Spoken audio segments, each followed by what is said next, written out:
Biglang buhos. Maulan ang aming concert.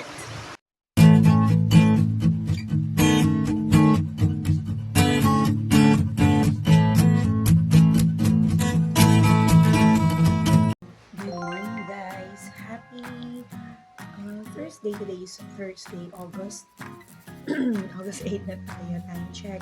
8 o'clock in the morning. So, alis ng ating mga bagets. Ako naman ay natulog din. Bumangon na ulit tayo ngayon. Napagod ako kahapon. Ang daming naging ganap. Pero hindi complete yung vlog natin kasi yun nga, maraming naging ganap. Hindi busy. So, focus tayo sa mga ginawa natin. Yun. And then, hindi na rin ako nakatulog dahil medyo malapit ng aming concert. Medyo napagod yung aking kata. So, anyways, ganap today, pupunta ako sa kabilang bahay para kasunod ko naman yung mga alaga ako doon. And then, siguro kung may time pumunta ng mall, para bumili ako ng power steering na oil sa sasakyan. Natin yan. Paubos na kasi siya. Prayer meeting tonight. Umuulan guys, malakas. So, dinala ko rin yung aking sorry, may ka-vaccine na natulog ulit ako. Yun. So, yun ang ganap. Pero mamamalengke na ako bago umalis. 10:30 na guys. Katatapos lang natin mag-workout. Palit na tayo ng t-shirt. Nagpapawis tayo everyday. Yan ang ating ginagawa. Lately na lang natin ginawa yan. Bumili ako ng pakwan. Di ba nagpalengke nga ako kanina. Kina Mother Dear tayo. Kakain ngayon. So, basa. So, kain muna ako. And then, nag-ano ako ng mais. Naglaga ako ng mais. At saka, itlog. Nilagang itlog. So, ito ang ating almusal. Ngayong umaga, kunin natin. Maghiwa tayo ng pakwan. Kala ko babasagin. Di pala. Kala ko isang puti na lalagyan ko. So, 50 pesos to. 50 pesos mahal, no? Kaya malaki rin ang kinikita ng mga nagtitinda sa palengke. Yung pakwan na mabibili mo lang, mas makakatipid sila pag ganito. So, hindi naman ako bumibili ng buo. Ano lang, unti-unti lang. Kasi napapansin ko, masyadong maraming binibili. Nasasayang. Hindi naman agad na uubos. Ayan. So, hiwa muna tayo ng ako.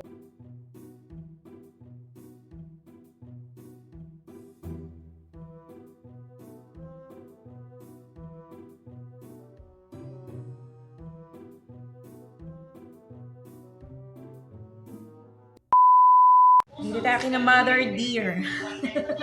Habang sila ay nanonood ng, anong pinapanood? Taram! Nag-breakfast na, as famous. Tayo magpakita. Nilagang mais, watermelon, tinapa, and egg na paubos na yung egg. Meron ginawang suka, no? Sarap yung suka ni Mother. Diba? Wala na kayo makikita. Suka, pinapakluan niya. Guyabano tea. Ay,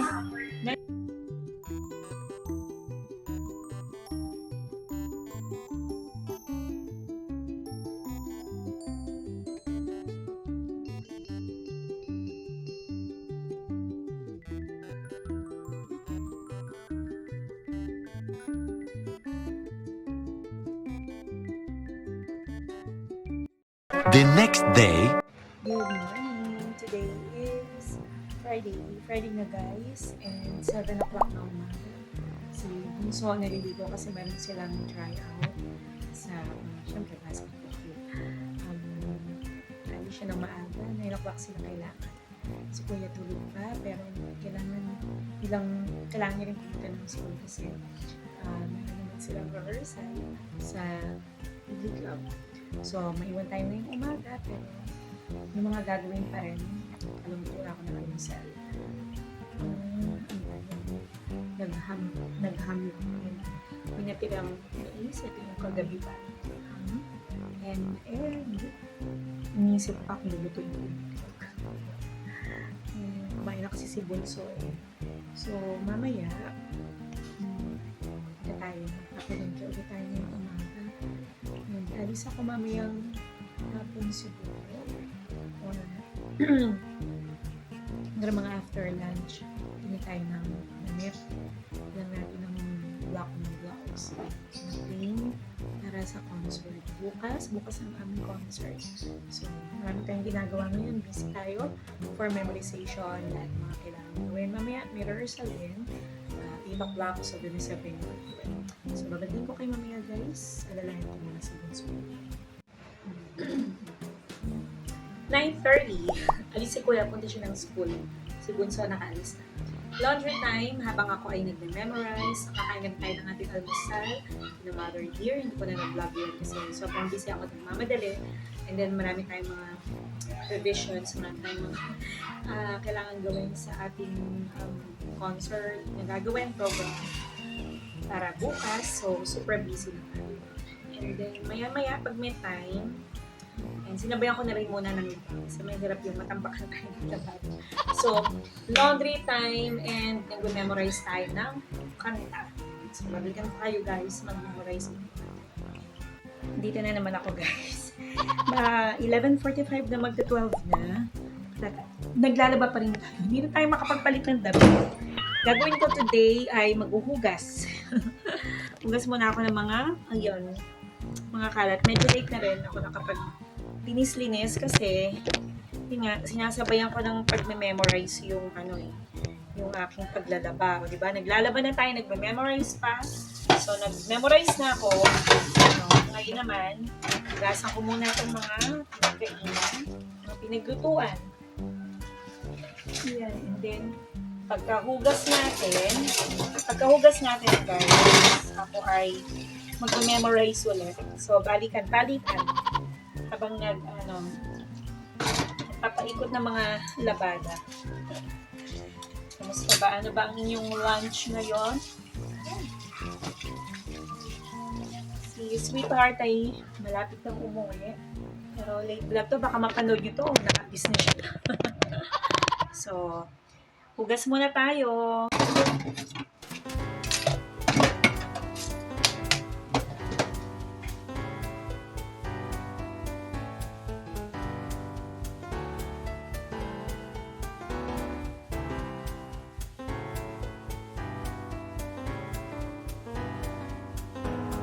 One eternity later. At ito na nga guys, nandito kami ngayon sa LRT station going to Shalom Hotel to rehearse. So ito na nga aming general rehearsal dahil bukas na nga ang concert, kasama ko si Kuya at ang aking sang choir member na si Yuri, ang masipag na estudyante. So go kami dito. So wala masyadong tao dito ngayon sa LRT station, halos kami lang. The next day, 10:13 ng umaga. Today is Saturday, August 10. It's our concert. At sumama ang aking pakiramdam guys. So, nagising ako ng maaga. Hindi ko masyadong nakatulog. Siguro, pagod, stress, lahat na. Dahil kahapon, kanya naman wala akong pinag-vlog. Hindi ko rin na-vlog yung mga pinagagawa ko ng iba ng bandang hapon. So, today is our concert. Excited ako sa grupo and si Kuya na yung nagpunta ng palengke. Ayusin ko muna yung ginawa niya.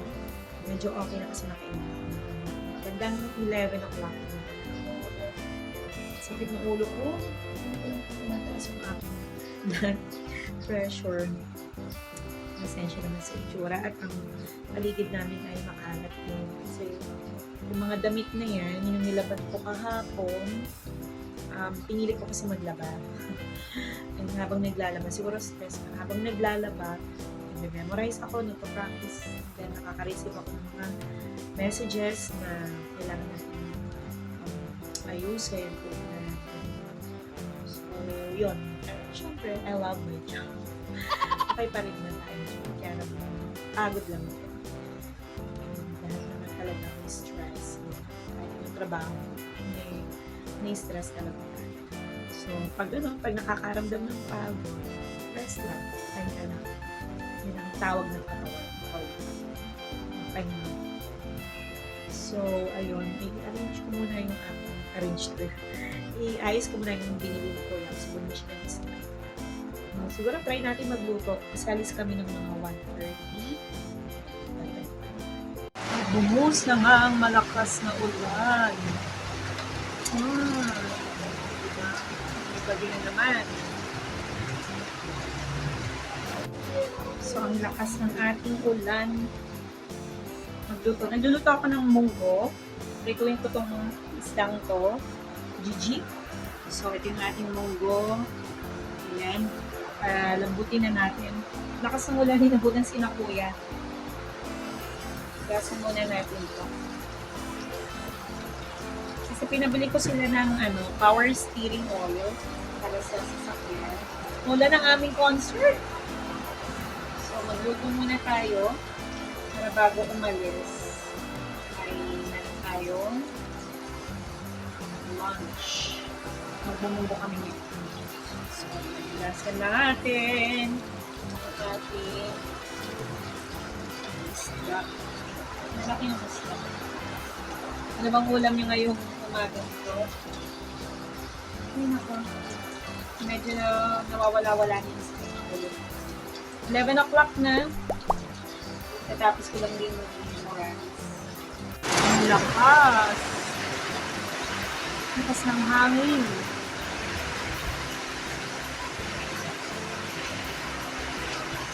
May isang medyas pang nakasampay.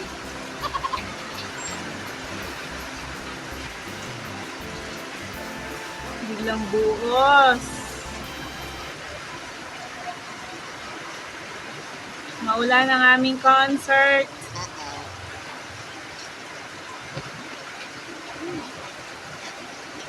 Tapos yarn. One eternity later. Ay, tumutunog pa. We are here in Shalom Hotel. Concert. Visitage lalong yan, maipit sa traffic yan. Saan ba? Sarado rin yung bahay din siya. Hindi na siya aabot. Hindi, baka nga magpilit eh. Ay, sorry siya. Sabi ning wala siyang Oo. necktie kesa Nasaan hindi siya ba? makarating, wala siya.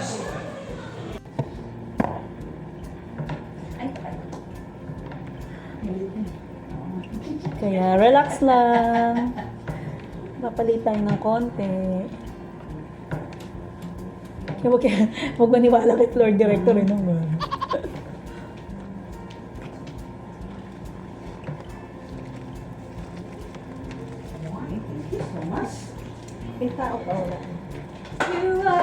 Akala ko talaga nung una, si Proby at si PB isa lang. sa, Yung pro. sa Facebook. Kasi sino bang kausap ko talaga? Kaiba ba? Tawag na daw po tayo. Wala po. Pababa na. Tawag na tayo ni floor director. Tawag mo ba? Sa bahay. Relax lang. Oras pa. Marami naman tao? Wala pa naman tao eh. Sayang yung kanta natin. Di ba? Kaya nga. Hintay natin siya. Kahit mga, maglagay muna tayo ng allowance. 15 minutes. 15 minutes. Kasi sayang eh, pag hindi masimula ng iba.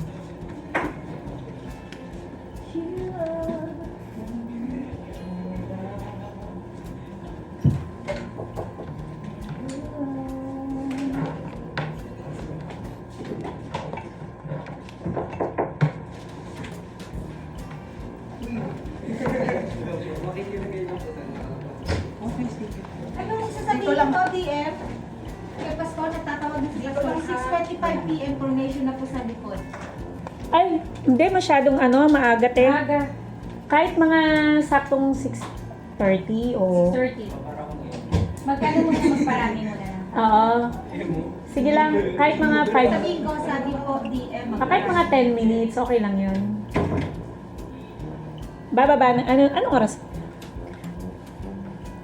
Pag may, ano ba, laman ng konti, Oo. siguro kung mga, 6:30 tayo bumaba. oo, okay lang siguro. Or, kahit mga 6:35, ganun. 7. No, sobra no. Mga 15 minutes, ganun. 6:35 daw po. Quarter to 7. Ganon. Kahit to quarter. 7, Ati 6:45. Yun, bababa na. Ah, Ano na. 6:55. 6:55. Total, wala pa rin naman. Dali na sangsariya. Sangsariya. Sangsariya.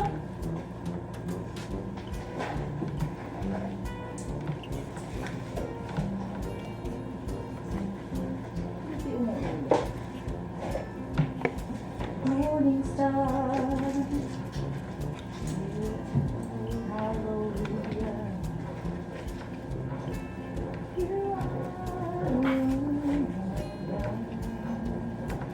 Pantay ba't yung likod? Walang parang, ano, yung hindi nadaanan ng plancha.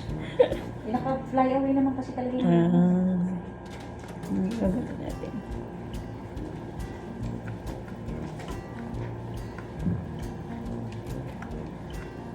Si Probes, batakin natin yung buhok mo. Gusto mo? Ba't i-plancha natin? Planchayin natin.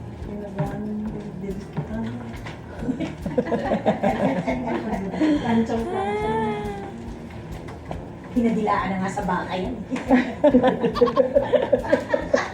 Planchayin. Dalawang baka. Pinadilaan na sa baka yung buhok niya eh. Ayun, Chan! Kayong magulo ha.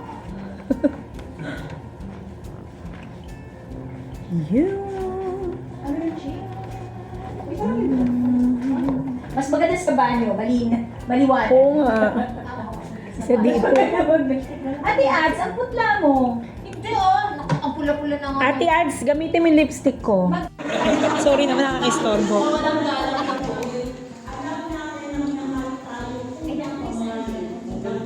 Kasama ba kami? Kasama din kami din.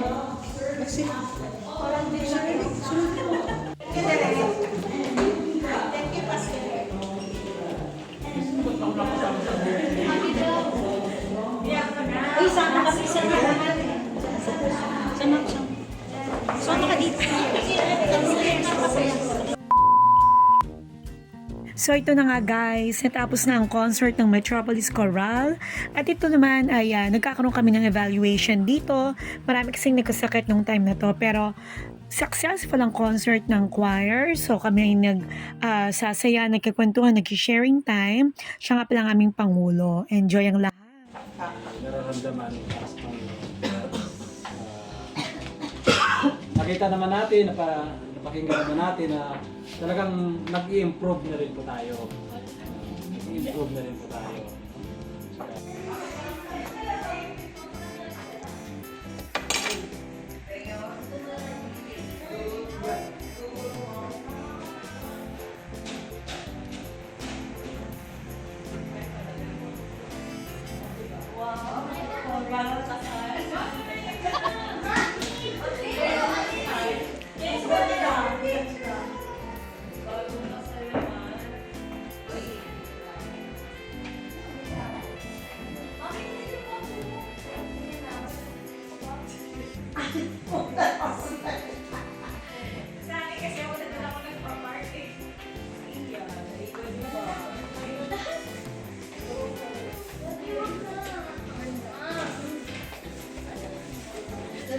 Pagka-ano ulit kayo naman bukas, naglulugaw kami rin na serving. Bukas ulit, bukas ng gabi. Sama ko ulit sila Ma'am Friza. Bukas?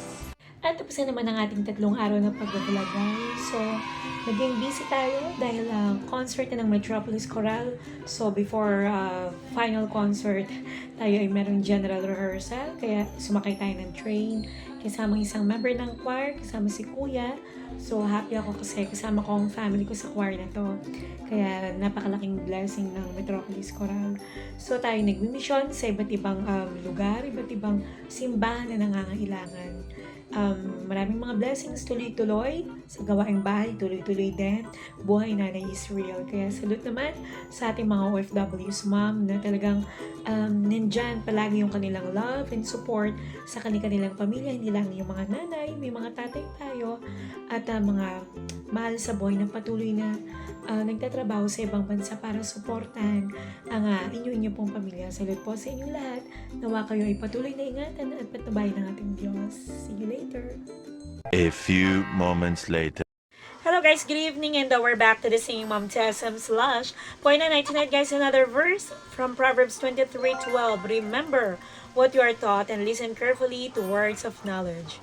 We can learn a lot about life by paying attention to the things that happen around us. And that is exactly God wants us to do. Gusto naman talaga ng Diyos na matuto tayo sa maraming bagay. Kaya meron siyang dalawang kaparaanan para matuto tayo. Number 1, the easy way.